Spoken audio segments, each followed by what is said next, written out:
महत्वपूर्ण शख्सियत अनुपम जी हल्ला बोल के नाम से आप इनसे परिचित हैं। संयुक्त युवा मोर्चा जो बेरोजगारी का मुद्दा लगातार उठाते आए हैं, इस पे चर्चा हम बाद में करेंगे क्योंकि वेणुगोपाल जी को जाना है, तो पहले हम उनका स्वागत कर लेते हैं। सर, हमारे बीच बिहार प्रदेश कांग्रेस कमेटी के अध्यक्ष अखिलेश जी भी हैं। आपका स्वागत है, आपकी टीम का स्वागत है।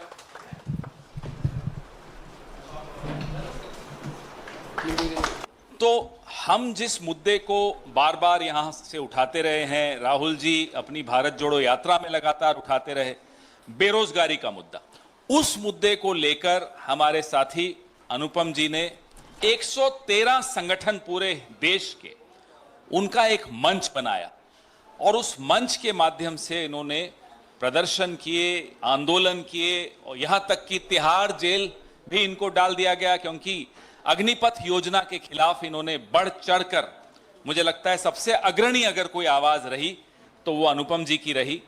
अखिलेश जी, मैं आपको भी धन्यवाद देता हूं कि आपने हमें एक नौजवान साथी को जोड़ा और इनके साथ हजारों नहीं लाखों की संख्या में लोग, और इनकी जो एक खूबी है वो भी मैं आपको बता दूं कि ये बहुत ही अच्छा संगठन की समझ बड़ी अच्छी है इनकी, ऑर्गेनाइजेशनल एबिलिटीज बहुत जबरदस्त हैं इनकी।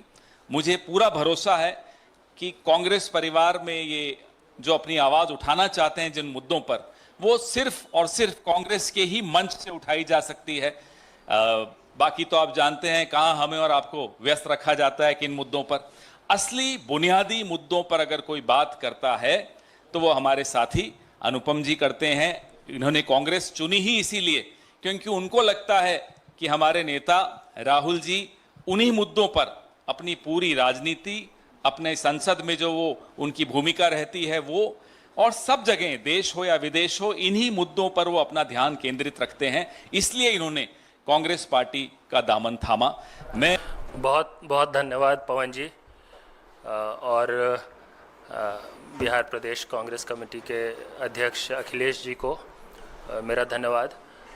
साथियों, आज मैं अपने राजनीतिक जीवन की एक नई पारी की शुरुआत कर रहा हूं। आप में से कई लोग जानते हैं कि लंबे समय से सक्रिय तो हम रहे हैं, लेकिन एक ये नए तरह का स्टार्ट है।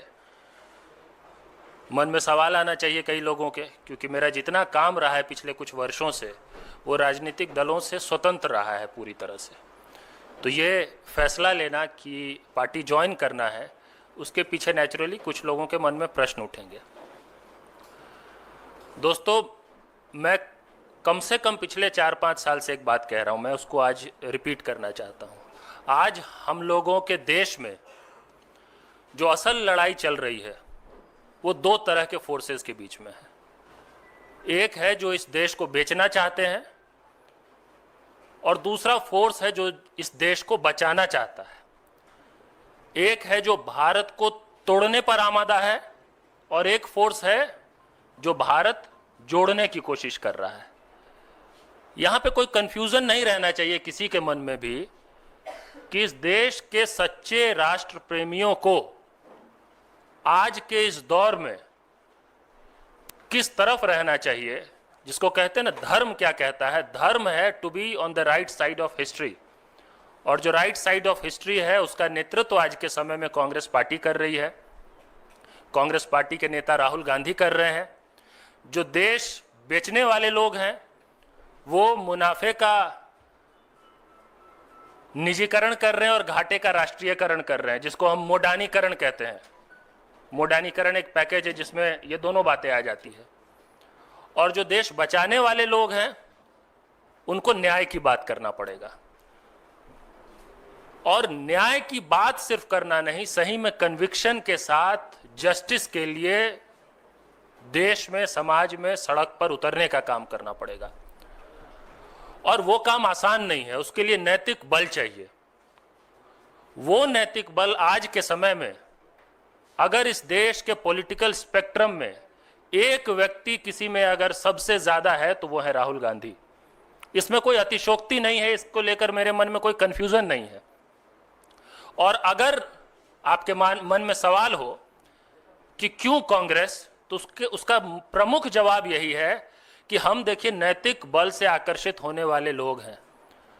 हम संख्या बल, सत्ता, नंबर्स, उससे अट्रैक्ट होने वाले लोग रहते तो पिछले इतने सालों से सीमित संसाधन से लेके कठिन परिस्थितियों में ऐसी तानाशाह सरकार के खिलाफ स्वतंत्र रूप से नहीं लड़ रहे होते, कहीं ना कहीं पहले ही होते।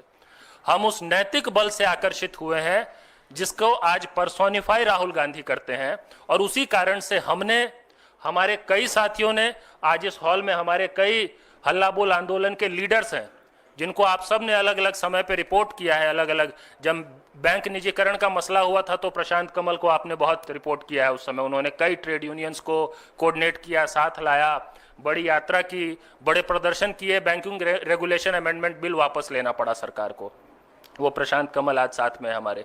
गोविंद मिश्रा, जिन्होंने एसएससी आंदोलन, सीसैट आंदोलन, न जाने कितने आंदोलन पिछले 4-5 साल में भर्ती नौकरियों को लेकर देश में, कम से कम उत्तर भारत और सेंट्रल इंडिया में जितने प्रोटेस्ट हुए हैं, अधिकतर में अहम भूमिका निभाने वाले लोगों में गोविंद मिश्रा रहे हैं। वो गोविंद मिश्रा भी साथ में है आज हमारे यहाँ पे। रजत यादव है, जिन्होंने अग्निपथ आंदोलन में, जो तिहाड़ जेल में रहे, मैं तो था, ये तो पवन जी ने बताया, लेकिन हमारे वो साथी जिन्होंने अहम भूमिका, भले कई लोग जो पीछे से अहम भूमिका निभाते हैं, हो सकता है चेहरा आपको हमारा दिखता है, ऐसे बहुत सारे मजबूत लोग आज कांग्रेस पार्टी का दामन थाम रहे हैं। हल्ला बोल आंदोलन की राष्ट्रीय परिषद है, उस राष्ट्रीय परिषद में सर्वसम्मति से यह फैसला लिया गया। कईयों के मन में यह भी होगा कि इतनी बड़ी टीम है, टीम में टूट हो गई होगी, पार्टी के साथ जा रहे, कोई टूट नहीं हुई है। पूरी टीम सर्वसम्मति से, मैं जो बात कह रहा हूं वो एक व्यक्ति की बात नहीं कह रहा हूं, हम पूरे आंदोलन के बिहाफ पे कलेक्टिव ओपिनियन आपके सामने मैं रख रहा हूं। हम सब मिलजुल कर आने वाले समय में पूरे देश में कांग्रेस पार्टी और राहुल गांधी जिस लड़ाई को आगे ले जा रहे हैं उसको अंजाम तक ले जाएंगे। और हमें ये अवसर देने के लिए, ये तो हमारी इच्छा थी कि हम ले जाना चाहते हैं, लेकिन ये हमें अवसर देने के लिए, ये मंच देने के लिए अखिलेश जी का, पवन जी का तो मैंने धन्यवाद किया ही। इसके अलावा मैं कांग्रेस पार्टी के राष्ट्रीय अध्यक्ष आदरणीय मल्लिकार्जुन खड़गे साहब का धन्यवाद करना चाहता हूं। संगठन महासचिव वेणुगोपाल जी अभी थे, उनका धन्यवाद करना चाहता हूं, जिन लोगों ने इस पूरी प्रक्रिया में कई राउंड बातचीत के जरिए, उन सब चर्चाओं के जरिए हमें अवसर दिया, मौका दिया कि हम आज बिना कंफ्यूजन के आपके सामने बैठ के आगे इस लड़ाई को पूरे कन्विक्शन, पूरे डिटर्मिनेशन के साथ आगे बढ़ाएंगे। और हम अपने इस देश को, समाज को, देश के लोकतंत्र को और देश की अर्थव्यवस्था को इन तानाशाही लोगों के चंगुल से बाहर निकाल के जिस राष्ट्रवाद की अवधारणा कांग्रेस पार्टी ने दिया था, जो सही में भारतीय राष्ट्रवाद है, उस भारतीय राष्ट्रवाद को आगे ले जाते हुए देश की राजनीति में हम सब अपना अपना योगदान निभाएंगे। आपका बहुत बहुत धन्यवाद, बहुत बहुत शुक्रिया।